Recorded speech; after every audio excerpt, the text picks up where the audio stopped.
Hi, ಎಲ್ರಿಗೂ ನಮಸ್ಕಾರ. ಎಲ್ಲರೂ ಹೇಗಿದ್ದೀರಾ? ಎಲ್ಲರೂ ಚೆನ್ನಾಗಿದ್ದೀರಾ ಅಂತ ಅಂದ್ಕೊಂಡು ಇವತ್ತು ಈ ವ್ಲಾಗ್ನ ಸ್ಟಾರ್ಟ್ ಮಾಡ್ತಾ ಇದ್ದೀನಿ. ಇದನ್ನು ನಾನು ಮುಕ್ತವಾಗಿ ಹಂಚ್ಕೊಬೇಕು ಅಂತ ಅನ್ನಿಸ್ತು ನನಗೆ, ಹಂಗಾಗಿ ಹಂಚ್ಕೊಳ್ತಾ ಇದ್ದೀನಿ. ಯಾಕೆಂದರೆ ಎಷ್ಟೋ ಹೆಣ್ಮಕ್ಳು ಇವಾಗ ನಮ್ಮ ಸುತ್ತಮುತ್ತಲೇ ನೋಡ್ತೀವಿ, ಮಕ್ಕಳಿಲ್ದೆಲ್ಲ ಇರೋರು ಇರ್ತಾರೆ. ಅದಕ್ಕೆ ಕಾರಣ ನಾನಾ ರೀತಿ ಇರುತ್ತೆ, ಒಪ್ಕೊಳ್ತೀವಿ. ಅದಕ್ಕೆ ಹಾಸ್ಪಿಟ್ಲು ಒಂದೇ ಪರಿಹಾರ ಅಲ್ಲ ಅಂತ ಅಂದ್ಕೊಂಡಿದ್ದೀನಿ.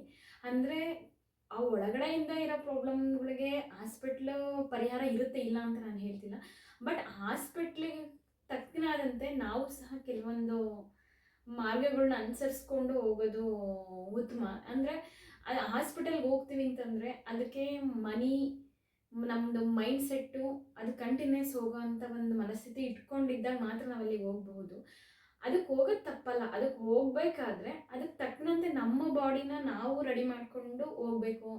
ಆವಾಗಲೇ ಎಲ್ಲದು ಅದು ಸಕ್ಸಸ್ ಆಗೋದು ಅಂತ ನಾನು ಹೇಳ್ತೀನಿ.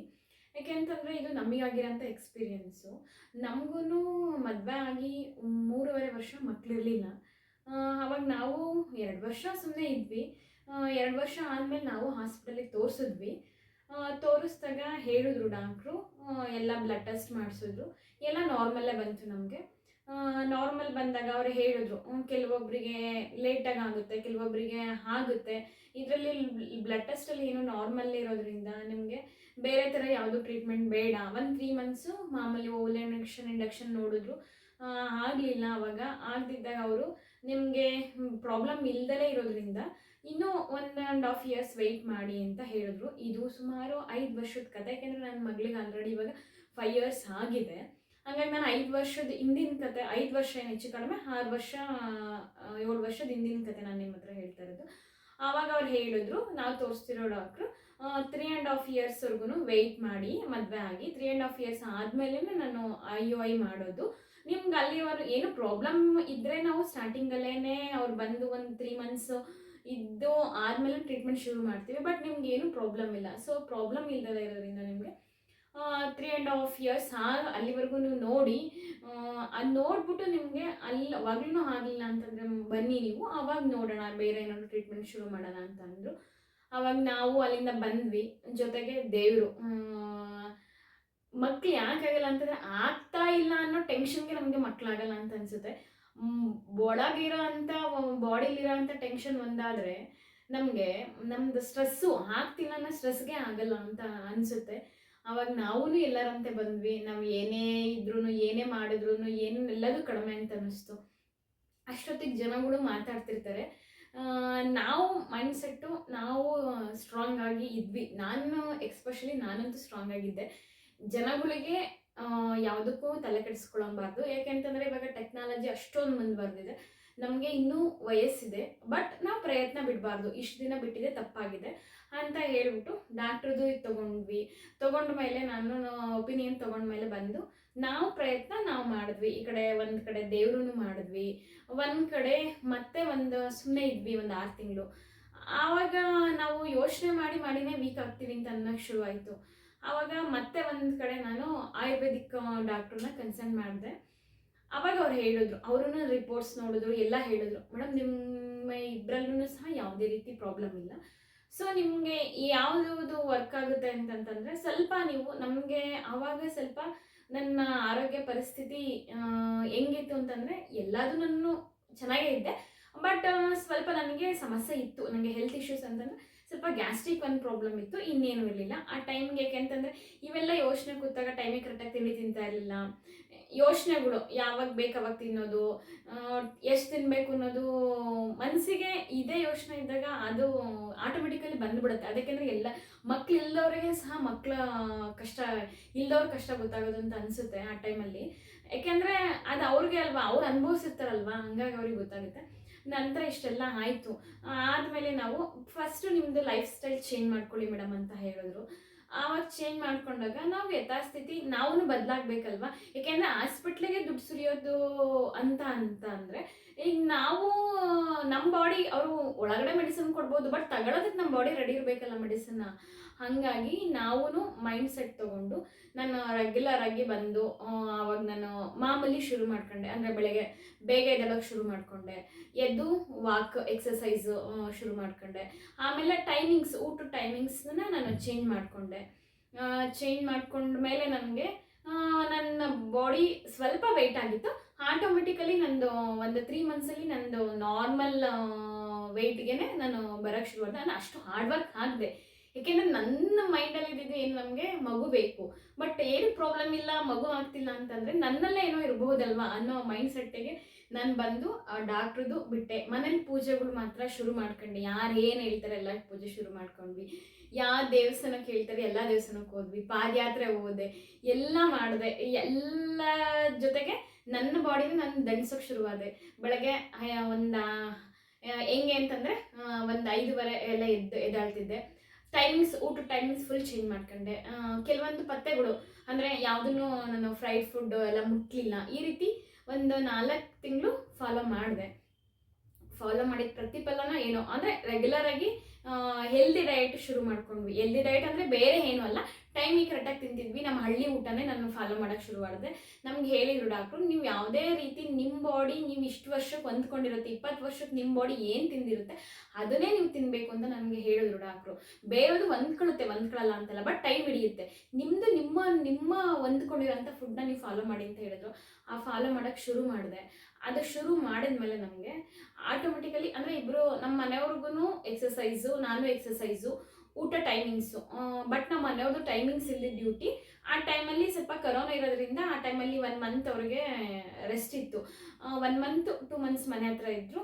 ಸೊ ಹಂಗಾಗಿ ಇಬ್ಬರೂ ಸಹ ಶುರು ಮಾಡ್ಕೊಂಡ್ವಿ ಎಕ್ಸಸೈಸು, ನೆಕ್ಸ್ಟು ವಾಕ್, ಎಕ್ಸಸೈಸು. ಊಟದ್ದು ಮಾತ್ರ ಮಿಸ್ ಮಾಡಲಿಲ್ಲ. ಆ 4 ತಿಂಗಳು ಜರ್ನಿಲಿ ನಾನು ಒಂದು ದಿನನೂ ಸಹ ನಾನು ಎಣ್ಣೆದೇನು ತಿನ್ನಲಿಲ್ಲ. ನಾನು ಇಬ್ಬರು ತಿನ್ನಲಿಲ್ಲ. ನಮಗೆ ಬೇಕು ಅನ್ನೋ ಇದ್ದಿದ್ದಾಗ ಇಷ್ಟು ಎಲ್ಲರೂ ಸಹ ಆ ಒಂದು ಇದಕ್ಕೋಸ್ಕರ ಎಂತಂದರೂ ತ್ಯಾಗ ಮಾಡೋಕ್ಕೆ ರೆಡಿ ಇರ್ತಾರೆ. ಅಷ್ಟೆಲ್ಲ ಆಯಿತು. ಕೊನೆಗೆ ಭಗವಂತ ಟೈಮು ಕೊಡೋ ಟೈಮ್ ಇತ್ತು ಅನಿಸುತ್ತೆ. ಆಮೇಲೆ ನಾನು ದಂಡಿಸಿದಂಥ ಬಾಡಿಗೂ ಅದು ಕೊಡಬೇಕೇನೋ ಅನ್ನಿಸ್ತೇನೋ ಭಗವಂತ. ಕೊನೆಗೆ ನಮಗೆ ನ್ಯಾಚುರಲಾಗೆ ಕನ್ಸೀವ್ ಆಗಿತ್ತು. ಹಂಗಾಗಿ ಹೇಳ್ತಿರೋದು ಅಷ್ಟೇ, ಯಾವುದು ನಾವು ನಾರ್ಮಲ್ ಇರಲಿ, ನಾವು ನಮ್ಮದು ರಿಪೋರ್ಟ್ಸ್ ನಾರ್ಮಲ್ ಇರಲಿ, ಇಲ್ಲ ನಮಗೇನೇ ಪ್ರಾಬ್ಲಮ್ ಇರಲಿ, ಆ ಪ್ರಾಬ್ಲಮ್ಗೆ ನಾವು ಹೋಗ್ತೀವಿ, ಒಪಿನಿಯನ್ ತಗೊಂಡ ಮೇಲೆ ನಾವು ಆಗದೇ ಇಲ್ಲ, ಸಿವಿಯರ್ ಕಂಡೀಷನ್ ಇದೆ ನಿಮಗೆ, ಮಾಮೂಲಿ ನಿಮ್ಗೆ ಟ್ರೀಟ್ಮೆಂಟಿಂದ ಆಗಲ್ಲ, ನಿಮಗೆ ಟ್ರೀಟ್ಮೆಂಟಿಂದನೇ ಮಕ್ಕಳು ಆಗೋದು ಅಂದರೆ ನಿಮ್ಮ ಓವಲೇಷನ್ ಇಂಡಕ್ಷನ್ ಇದೆಲ್ಲ ಆಗಲ್ಲ, ಇಲ್ಲ ನಿಮ್ಮ ಲೈಫ್ ಸ್ಟೈಲ್ ಚೇಂಜ್ ಮಾಡ್ಕೊಂಡ್ರೆ ಸಹ ನಿಮ್ಮ ಒಳಗಡೆ ಇರೋದನ್ನ ನಾವು ಚೇಂಜಸ್ ಅಂದರೆ ತುಂಬ ಪ್ರಾಬ್ಲಮ್ಸು, ಇನ್ನರ್ ಪ್ರಾಬ್ಲಮ್ಸ್ ಇರುತ್ತೆ, ಇಲ್ಲ ಅಂತ ಹೇಳ್ತಿಲ್ಲ.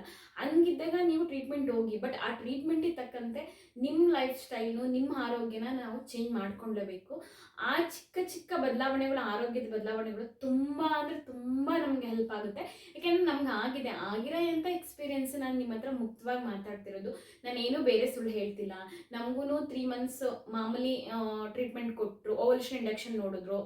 ಅದಾದಮೇಲೆ ನನಗೆ ಟ್ಯೂಬ್ ಟೆಸ್ಟ್, SHG ಮಾಡ್ತಾರಲ್ಲ ಅದನ್ನು ಸಹ ಮಾಡಿದ್ರು. ಆ ಟ್ಯೂಬ್ ಟೆಸ್ಟ್ ನನಗೆ ನಾರ್ಮಲ್ ಇತ್ತು, ನನಗೆ ಏನು ಪ್ರಾಬ್ಲಮ್ ಇರಲಿಲ್ಲ. ಸೊ ಹಂಗಾಗಿ ಅವ್ರು ವೆಯ್ಟ್ ಮಾಡೋಕ್ಕೆ ಹೇಳಿದರು. ಬಟ್ ವೆಯ್ಟ್ ಮಾಡೋಕ್ಕೆ ಹೇಳಿದ್ದು ಒಂದು ರೀತಿಲಿ ಒಳ್ಳೆಯದೇ ಆಯಿತು. ಅಂದರೆ ಎಲ್ಲರೂ ಹಿಂಗೆ ವೆಯ್ಟ್ ಮಾಡಿ ಅಂತ ಹೇಳೋಕ್ಕಾಗಲ್ಲ. ನೀವು ಹಾಸ್ಪಿಟಲ್ಗೆ ಹೋಗ್ತೀವಿ ಅಂತಂದರೆ ನಿಮ್ಮಲ್ಲಿ ಪ್ರಾಬ್ಲಮ್ ಇತ್ತಂದರೆ ನೀವು ಕಂಟಿನ್ಯೂಸ್ ಆಗಿ ಹೋಗಕ್ಕೆ ರೆಡಿ ಇರಬೇಕು. ಅದನ್ನು ತಪ್ಪು ಮಾಡ್ಕೊಬಾರ್ದು. ಯಾಕೆಂತಂದರೆ ಒಂದು 3 ಮಂತ್ಸ್ ಹೋಗೋದು, ನಿಲ್ಲಿಸೋದು, ಮತ್ತೆ 1 ವರ್ಷ ಬಿಟ್ಟು ಹೋಗೋದು ಮಾಡಿದ್ರು ನಮ್ಮದು ದುಡ್ಡು ವೇಸ್ಟು. ಯಾಕೆಂತಂದ್ರೆ ಆ ಬ್ಲಡ್ ಟೆಸ್ಟ್ ಮಾಡಿಸಿರೋದನ್ನು ಯಾರು ಮತ್ತೆ ಕನ್ಸಿಡರ್ ಮಾಡಲ್ಲ. ಮತ್ತು ಒಬ್ಬರು ಡಾಕ್ಟ್ರು ನೋಡಿರೋದು ಇನ್ನೊಬ್ರು ಡಾಕ್ಟ್ರು ರಿಪೋರ್ಟ್ಸ್ ಯಾರು ಕನ್ಸಿಡರ್ ಮಾಡಲ್ಲ, ಹೊಸ್ದಾಗೆ ಮಾಡಿಸ್ತಾರೆ. ಸೊ ಒಬ್ಬರಿಂದ ಒಬ್ರಿಗೆ ನಾವು ಇದು ಮಾಡ್ಕೊಳ್ಳೋದಕ್ಕಿಂತ ನಾವು ಹುಡುಕ್ಬೇಕಾದ್ರೇ ಅಳ್ದು ತೂಗಿ ನಮಗೂ ಸಹ ಅದ್ರ ಬಗ್ಗೆ ಜ್ಞಾನ ಇಟ್ಕೊಂಡು ನಾವು ಒಳ್ಳೆ ಡಾಕ್ಟ್ರನ್ನ ನಾವು ಆಯ್ಕೆ ಮಾಡ್ಕೊಬೇಕಾಗುತ್ತೆ. ನಮಗೆ ಬಂದಿರೋ ಸಮಸ್ಯೆಗಳು ನಾವು ಕೇಳೋದ್ರಲ್ಲಿ ತಪ್ಪಿಲ್ಲ. ಯಾಕೆಂದ್ರೆ ನಾವು ದುಡ್ಡು ಕೊಡ್ತೀವಿ ಅನ್ನೋದಕ್ಕಿಂತ ನಾವು ನಮ್ಮ ಪರಿಹಾರಕ್ಕೆ ಹೋಗಿರ್ತೀವಿ ಅಂತಂದಾಗ ಅದರಿಂದ ಏನಾಗುತ್ತೆ ಅಂತ ನಾವು ಡಾಕ್ಟರ್ ಹತ್ರ ಮುಕ್ತವಾಗಿ ಮಾತಾಡಬೇಕು. ನಮಗೆ ಗೊತ್ತಿಲ್ಲ ಅಂತ ಅಂದಾಗ ಅವ್ರು ಆಯ್ತು ನೋಡೋಣ ಅಂತ ಅಂದಾಗ ನಾವು ಇದು ಮಾಡಬಾರ್ದು.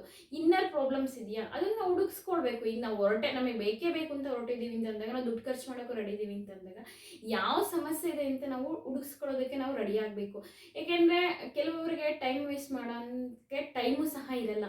ಯಾಕೆಂದರೆ ನಾವು ಹೆಣ್ಮಕ್ಳಿಗೆ ಈಗ ನಮಗೆ ಗೊತ್ತಾಗಲ್ಲ ವಯಸ್ಸು ಯಾಕೆ ನಮ್ಮ ಹಿರಿಯರು ಹೇಳೋರು ಅಂತಂದರೆ, ವಯಸ್ಸಿದ್ದಾಗ ಮದುವೆ ಮಾಡ್ಕೊಳ್ಳಿ, ವಯಸ್ಸಿದ್ದವಾಗ್ಲೇ ಮಗು ಮಾಡ್ಕೊಳ್ಳಿ ಅಂತಂದರು. ಅವ್ರು ಹೇಳ್ತಿದ್ದು ನಿಜ. ಅದು ಹೆಂಗೆ ಅಂತಂತಂದರೆ, ನಮ್ಮ ಬಾಡಿ ನಮ್ಮನ್ನೇ ಕೇಳಲ್ಲ. ಒಂದು 30 ಇಯರ್ಸ್ ಆದಮೇಲೆ ನನಗೂ ಸಹ ಡಾಕ್ಟ್ರ್ ಹೇಳಿದ್ದು, ನಮಗೆ ಗೊತ್ತಿಲ್ದಂಗೆ ನಮ್ಮ ಬಾಡಿಲಿ ಚೇಂಜಸ್ ಆಗ್ತಾ ಹೋಗುತ್ತೆ. ಹೆಂಗೆ ನಾವು ಹೆಣ್ಮಕ್ಳ ಚೇಂಜಸ್ ಆಗುತ್ತೆ ಅಂತಂತಂದರೆ, ಅದು ಯುಟ್ರಸ್ ಎಲ್ಲ ಎಕ್ಸ್ಪ್ಯಾಂಡ್ ಆಗ್ತಾ ಹೋಗುತ್ತಂತೆ. ಅದು ಆಟೋಮೆಟಿಕಲಿ ಅದು 30 ಇಯರ್ಸ್ ಆದಮೇಲೆ ಆಗ್ತಾ ಹೋಗುತ್ತೆ. ಅಂದರೆ ಕೇಳ್ಬೋದು, ಅಯ್ಯೋ ಎಷ್ಟೊಂದು ಜನಕ್ಕೆ 30 ಇಯರ್ಸ್ ಮೇಲೆ ಆಗಿಲ್ಲ. ಆಗುತ್ತೆ, ಅದು ಲಕ್ ಇರಬೇಕು. ಬಟ್ ಲಕ್ ಇಲ್ಲ ಅಂತಂದವ್ರಿಗೆ, ಮಕ್ಕಳಿಲ್ಲದವರಿಗೆ ಇದೇ ಪ್ಲಸ್ ಪಾಯಿಂಟ್ ಆಗ್ಬೋದಲ್ವಾ. ಎಲ್ರಿಗೂ ಒಂದೇ ಥರ ಇರಲ್ಲ. ಅವ್ರವ್ರ ಬಾಡಿ ಅವ್ರವ್ರ ಥರ ಒಂದೇ, ಅವ್ರ ಮೇಲೆ ಡಿಪೆಂಡ್ ಇರುತ್ತೆ.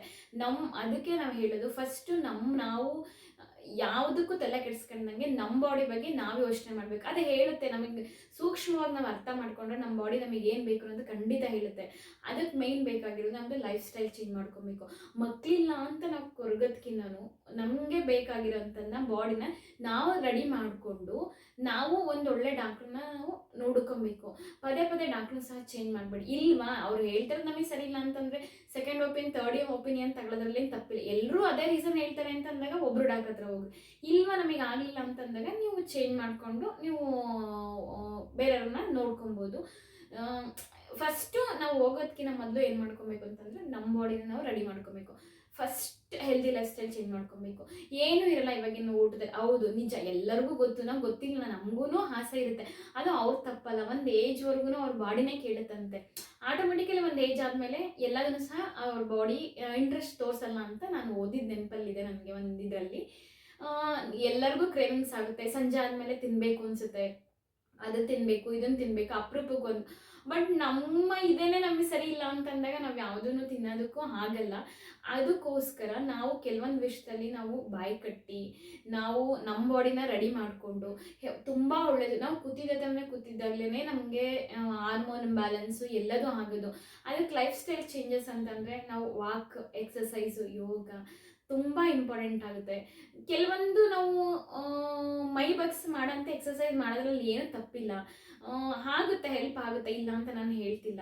ಈಗೇನು ನಮಗೆ ಇವಾಗ ಮೊದಲಿನವರಿಗೆ ನಾವು ಬಟ್ಟೆ ತೊಳೆಯಲ್ಲ, ನಾವು ಇದು ಮಾಡಲ್ಲ. ನಾವು ಬಟ್ಟೆ ತೊಳೆದು ಸಹ ಒಂದು ಎಕ್ಸಸೈಸ್ ಆಗುತ್ತೆ. ಚಿಕ್ಕದ್ರಲ್ಲಿ ಹುಡ್ಕೊಂಡ್ರೆ ನಮ್ಮ ಮನೇಲೇ ತುಂಬ ಕೆಲಸಗಳಿರುತ್ತೆ.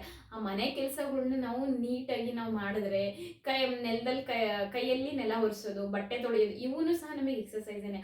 ಅದಕ್ಕೋಸ್ಕರನೇ ನಮ್ಮ ಕೈಯಲ್ಲಿ ಆಗಿರೋವಂಥದ್ದನ್ನು ನಾವು ಮಾಡಿಕೊಂಡು ದೇವರಲ್ಲೂ ಪ್ರಾರ್ಥನೆ ಮಾಡಿಕೊಂಡು, ಏಕೆಂದರೆ ಭಗವಂತನ ಇಲ್ದೇ ಯಾವ ಒಂದು ಹುಲ್ಕಡ್ಡಿನೂ ಸಹ ಅದು ನಿಜ. ಯಾಕೆಂದರೆ ಅದು ನಮಗೆ ಆಗಂತ ಟೈಮ್ ಬಂದಿರಬೇಕು. ಮಕ್ಕಳು ಅದಕ್ಕೆ ನಾವು ದಂಡಿಸ್ಬೇಕು. ಯಾವುದೇ ಆಗಲಿ ಕಾಯಕವೇ ಕೈಲಾಸ ಅಂತಂದಂಗೆ ನಾವು ನಮ್ಮ ಬಾಡಿನ ನಾವು ರೆಡಿ ಮಾಡಿಕೊಂಡು ನಾವು ಹಾಸ್ಪಿಟಲಿಗೆ ಹೋಗಬೇಕು ಅಂತ ನನ್ನ ಅನುಭವ ಆಗಿದ್ದು. ನೀವೊಂದು ಹೋಗಕ್ಕೆ ಡಿಸೈಡ್ ಮಾಡ್ಕೊಂಡಿದ್ದೀರಾ ಅಂತಂದರೆ ಒಂದು 3 ತಿಂಗಳು ನೀವು ಇವನ್ನೆಲ್ಲ ರೆಡಿ ಮಾಡ್ಕೊಳ್ಳಿ. ಮೊದಲು ನಿಮ್ಮ ಹೆಲ್ದಿ ಲೈಫ್ ಸ್ಟೈಲು, ವಾಕು, ಎಕ್ಸಸೈಸು, ನಿಮ್ಮ ಫಿಟ್ನೆಸ್ಸು, ಇದನ್ನೆಲ್ಲ ರೆಡಿ ಮಾಡಿಕೊಂಡು ನೀವು ಹೋಗಿ. ಅವಾಗ ನಿಮ್ಗೆ ಎಲ್ಲದೂ ಸಿಂಕ್ ಆಗುತ್ತೆ. ಯಾಕೆಂದರೆ ನಿಮ್ಮ ಬಾಡಿನೂ ಸರಿಯಾಗಿರುತ್ತೆ. ಅಲ್ಲಿಗೆ ಹೋದಾಗ ನಿಮ್ಮದು ಲೈಫ್ ಸ್ಟೈಲ್ ಚೆನ್ನಾಗಿದ್ದಾಗ ಅಲ್ಲಿ ಹೋದಾಗ ಅವ್ರು ಕೊಡೋ ಮೆಡಿಸಿನ್ ಸಹ ವರ್ಕ್ ಆಗುತ್ತೆ. ಆವಾಗ ನಿಮಗೆ ಬೇಗ ಕನ್ಸೀವ್ ಆಗೋ ಚಾನ್ಸಸ್ಸು ಇರುತ್ತೆ. ಅದಕ್ಕೆ ಹೇಳ್ತಾ ಇರೋದು, ಮೊದಲು ನಮ್ಮ ಬಾಡಿ, ನಮ್ಮ ಆರೋಗ್ಯ, ಒಳ್ಳೆ ಊಟ, ಒಳ್ಳೆ ನಿದ್ದೆ, ಯಾರಿಗೂ ತಲೆ ಕೆಡಿಸ್ಕೊಬೇಡಿ. ನಿಮ್ಮ ಇದನ್ನು ನೀವು ಆಗ್ತಿಲ್ಲ ಅನ್ನೋ ಯೋಚನೆ ಬಿಟ್ಟು, ಗಂಡ ಹೆಂಡತಿ ಆದವರು ನೀವು ಆಗಲ್ಲ, ನಮ್ಗೆ ಆಗುತ್ತೆ ಆಗಲ್ಲ ಅನ್ನೋದ್ರ ಬಗ್ಗೆ ಯೋಚನೆ ಮಾಡ್ದಂಗೆ ಒಂದು 3 ತಿಂಗಳು ಇಬ್ಬರೂ ಸಹ ಒಳ್ಳೆ ಎಕ್ಸಸೈಸ್ ಮಾಡಿ, ಖುಷಿಯಾಗಿ ನಗ್ತಾ ಇರಿ, ಕೆಲವು ಒಳ್ಳೆ ಟೈಮ್ ಸ್ಪೆಂಡ್ ಮಾಡಿ. ಈ ರೀತಿ ಮಾಡಿಕೊಂಡು ನೀವು ಹಾಸ್ಪಿಟಲಿಗೆ ಹೋಗ್ರಿ.